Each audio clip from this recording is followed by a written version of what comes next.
प्रिय विद्यार्थियों, सभी मित्रों और मेरे Uma literature academy YouTube channel को देखने वालों सभी का हार्दिक अभिनंदन है। सभी को नमस्कार। आज हम लोग अपने पढ़ेंगे गणतंत्रों के विषय में। हमने आपको पहले बता दिया है कितने प्रकार के गणतंत्र प्राचीन भारत में हुआ करते थे और गणतंत्रों का विकास एवं संविधान कैसा था ये देखने में मिलता है। वैसे तो राज्य शास्त्रियों ने राज्य पर ही ग्रंथ लिखे हैं जिसमें राज्य शासन की चर्चा की गई है, लेकिन वर्तमान में हम सभी लोकतंत्र या गणतंत्र का पालन करते हैं। तो हम देखते हैं कि प्राचीन भारत में भी हमारे गणतंत्र हुआ करते थे और उनका विकास कैसे हुआ और उनका संविधान क्या था। इसके अंतर्गत हम देखेंगे गण का अर्थ, विकास और गणतंत्रों का शासन, गणतंत्र का संविधान, नागरिकता, मंत्रिपरिषद और सर्वोच्च अधिकारी, व्यवस्थापिका सभा, अधिकार और व्यवस्थापिका सभा के अधिकार और कार्य, प्रस्ताव, मतदान की विधि और अन्य पदाधिकारी तथा दलीय पद्धति। इतने पॉइंट्स के अंतर्गत हम समझने की कोशिश करेंगे कि हमारे गण कैसे थे और उनका क्या मतलब था।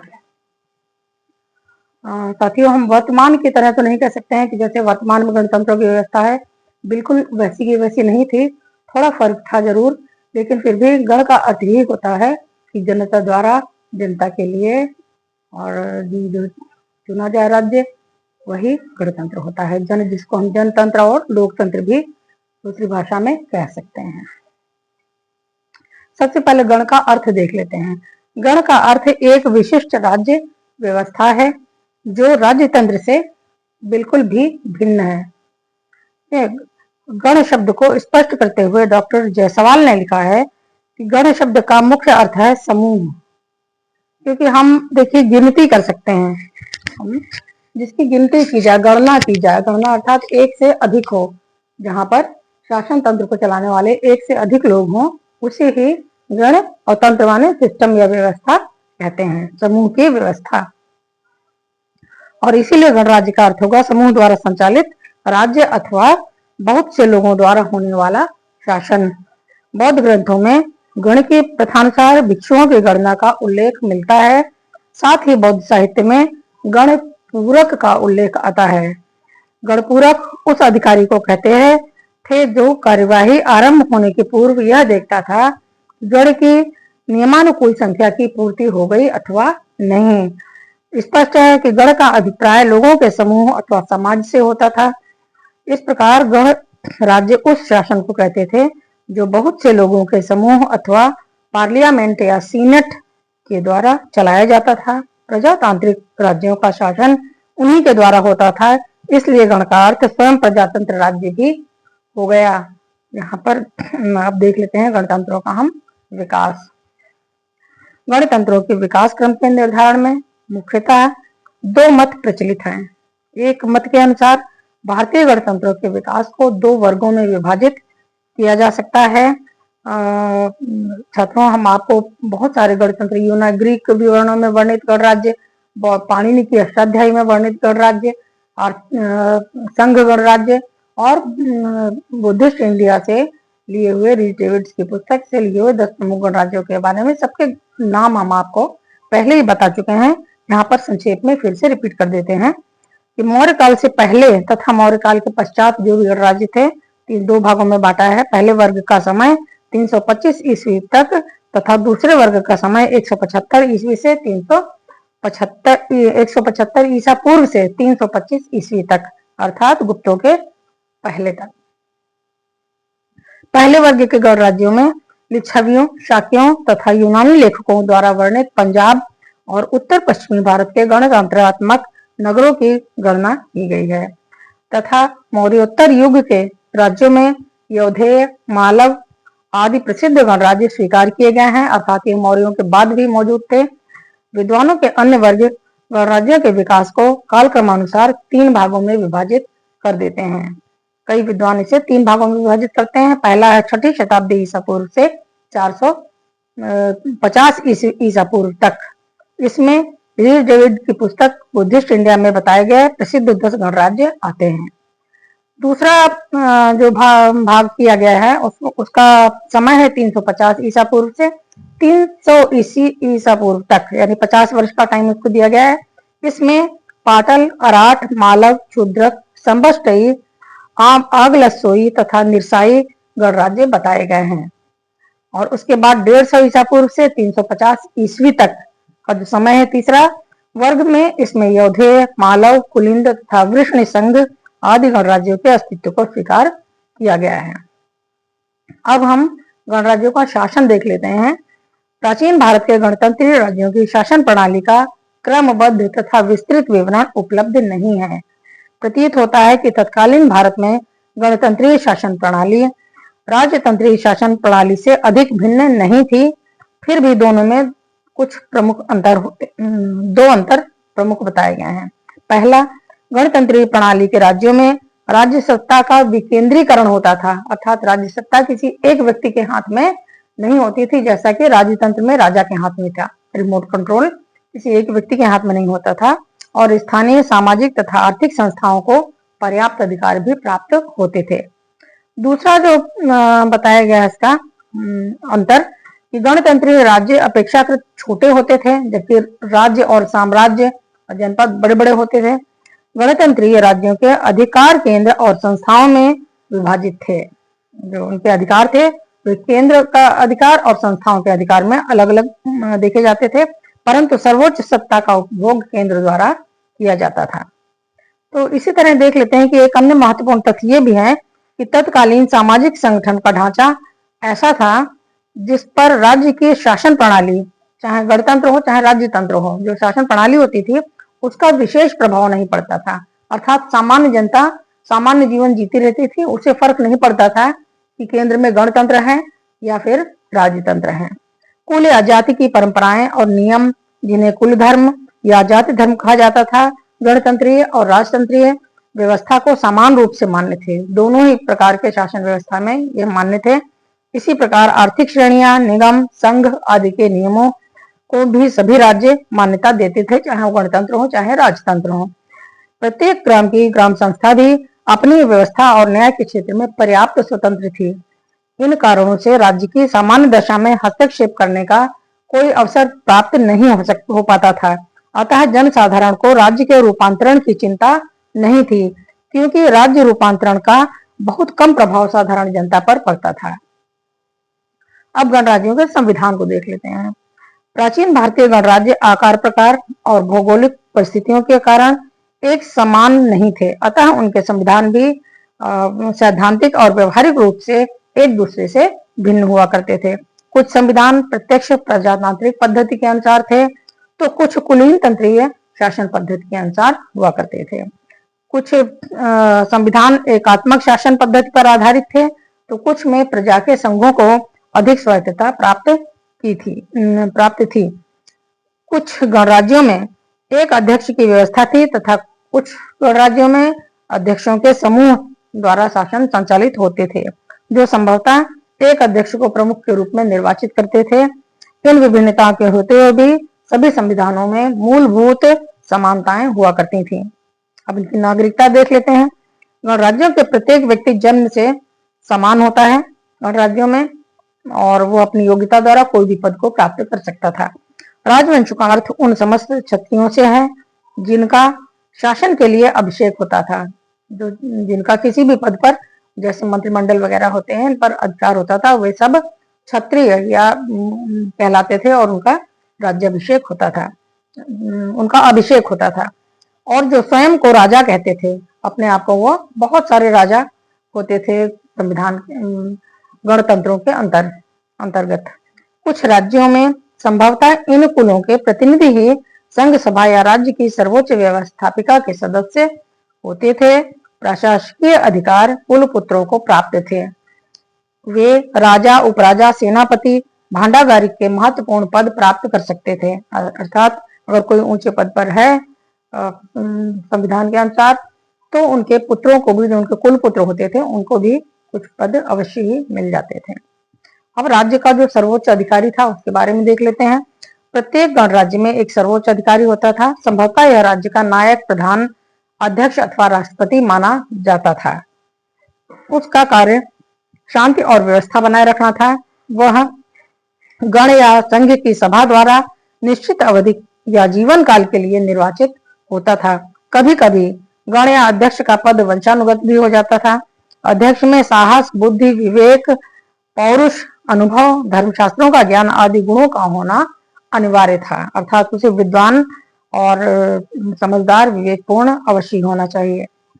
वह गणराज्य की सभा के अधिवेशन की अध्यक्षता तथा मंत्रियों के कार्यों की देखभाल करता था। वह निरंकुश नहीं था, उसे संस्थाओं, विधियों, संवैधानिक मान्यताओं के अनुसार ही कार्य करना होता था। वह राष्ट्रपति का पद होते हुए भी, अध्यक्ष का पद होते हुए भी वह निरंकुश नहीं था, राजाओं की तरह।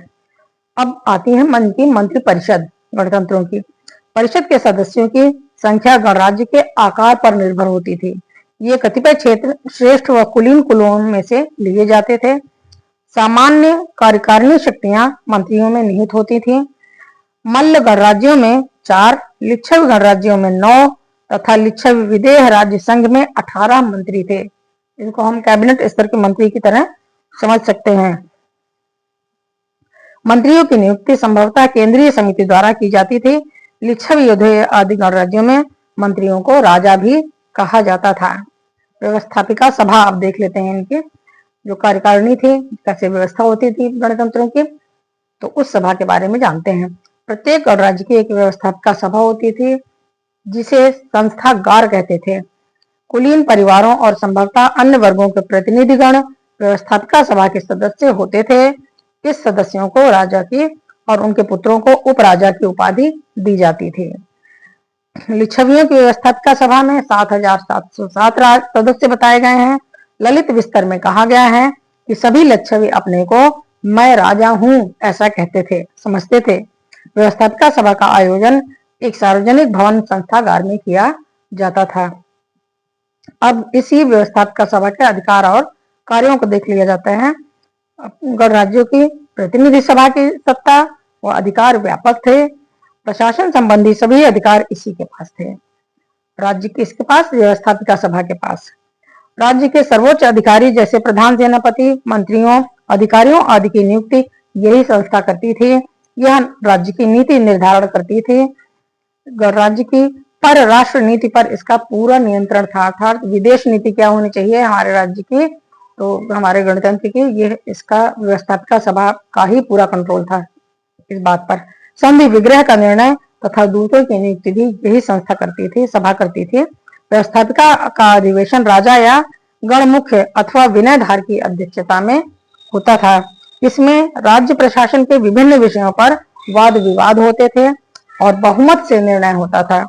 अधिवेशन नियमानुसार होता था और प्रत्येक अधिवेशन तभी वैध माना जाता था जब सदस्यों की संख्या निश्चित गणपूरक के रूप में उपस्थित हो। विनयधार को गणपूरक में सम्मिलित नहीं किया जाता था। अर्थात एक अधिकारी होता था जिसको विनयधार कहते थे और वही सदस्यों की संख्या की गणना करते थे। बिल्कुल वैसे ही जैसे आजकल विधानसभाओं में व्हिप जारी किए जाते हैं और संख्या अगर मान लीजिए 1/3, मान लीजिए 20 होनी हो, तो अगर 19 है तो उस दिन कार्यवाही नहीं होती थी। तो इसलिए 20 की संख्या पूरा करना या जितनी भी वो रखते हैं उतनी संख्या पूरा करना आवश्यक था। अब प्रस्ताव, मान लीजिए सब आ गए हैं, व्यवस्थापिका सभा में बैठे हुए हैं, सबको व्हिप जारी किया गया है और सभी आए हैं किसी विषय पर विवाद या विचार विमर्श करने के लिए। तो यहाँ पर प्रस्ताव पारित किया जाता था।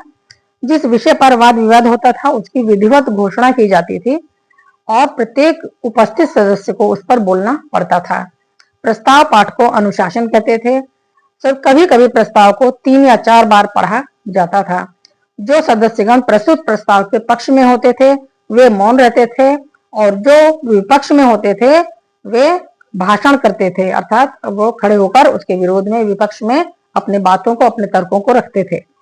जब वाद विवाद बढ़ जाने पर निर्णय नहीं हो पाता था तो सभी समूह पार्श्ववर्ती बगल में किसी बड़े संस्थागार में जाते थे और वहां निर्णय करते थे। कुछ विशेष लोगों की कमेटी बैठाई जाती थी जो कि फिर से विचार करती थी।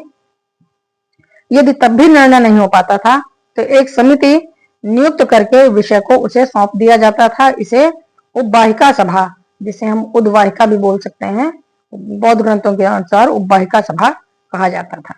तो अंतिम निर्णय उभयिका सभा का होता था, जब किसी विवाद पर निर्णय नहीं हो पाता था तब।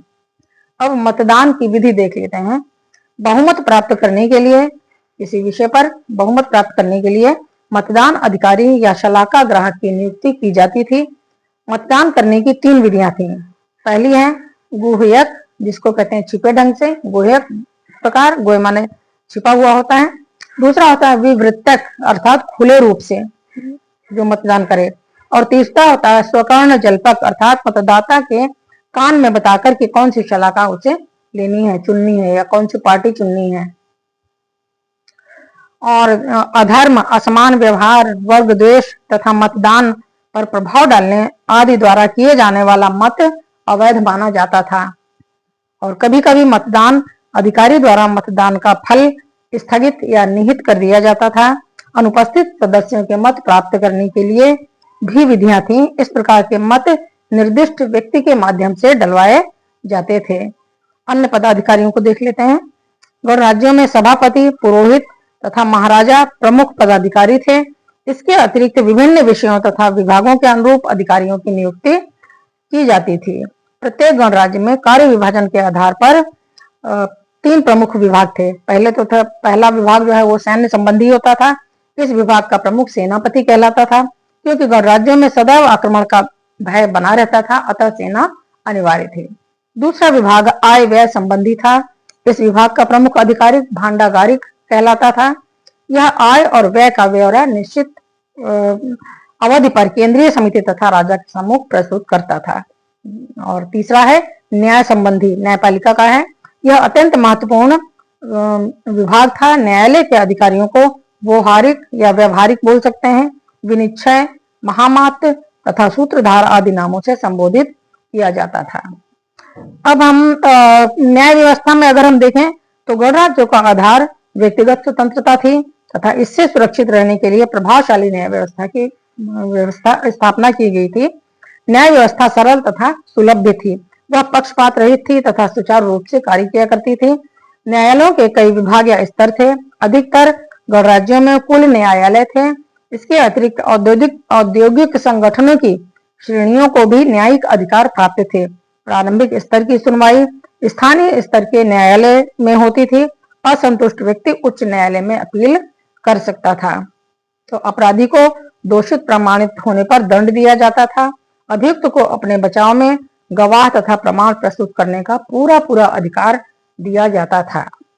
और एक और अंतिम हेडिंग देख लेते हैं, दलीय पद्धति। पाणिनि द्वारा प्रयुक्त द्वंद्व शब्द के आधार पर, द्वंद्व का अर्थ होता है लड़ाई या टकराव दो चीजों में, के आधार पर यह निष्कर्ष निकाला गया है कि उस समय दलीय पद्धति प्रचलित थी। आजकल हम देखते हैं कि बहुत सारे दल होते हैं, और वैसे ही प्राचीन काल में भी बहुत सारे दल होते थे जो अपनी अपनी मान्यता, अपने अपने विचारों को मानते थे। मत विभाजन, वाद विवाद तथा मानव प्रकृति के स्वभावानुसार दलों का अस्तित्व अवश्य ही रहा होगा। वर्ग, ग्रह तथा पक्ष शब्दों से दलों का बोध होता है। कुछ ऐसे शब्द मिलते हैं पाणिनि अष्टाध्यायी में, इससे पता चलता है कि इस पक्ष में है कि उस पक्ष में है। पक्ष, ग्रह, वर्ग आदि, जिनको हम वर्ग बोल सकते हैं आजकल। दल के नेता के नाम पर पढ़ने का वासुदेव वर्ग नामक दल है। ये वासुदेव वर्ग अर्थात जो वासुदेव के को फॉलो करते होंगे, वासुदेव के विचारों को मानते होंगे, ऐसा दल। इसी तरह से अनुमान होता है कि अन्य प्रकार के भी दल रहे होंगे। तो ये थी गणतंत्रों की शासन व्यवस्था, उनका संविधान, उनका विकास। बहुत बहुत धन्यवाद। यदि आपको अच्छा लगा हो यह पाठ तो अवश्य ही लाइक सब्सक्राइब अवश्य ही करें, और कुछ अच्छे कमेंट्स भी दें, मुझे प्रोत्साहन मिलेगा। बहुत बहुत धन्यवाद।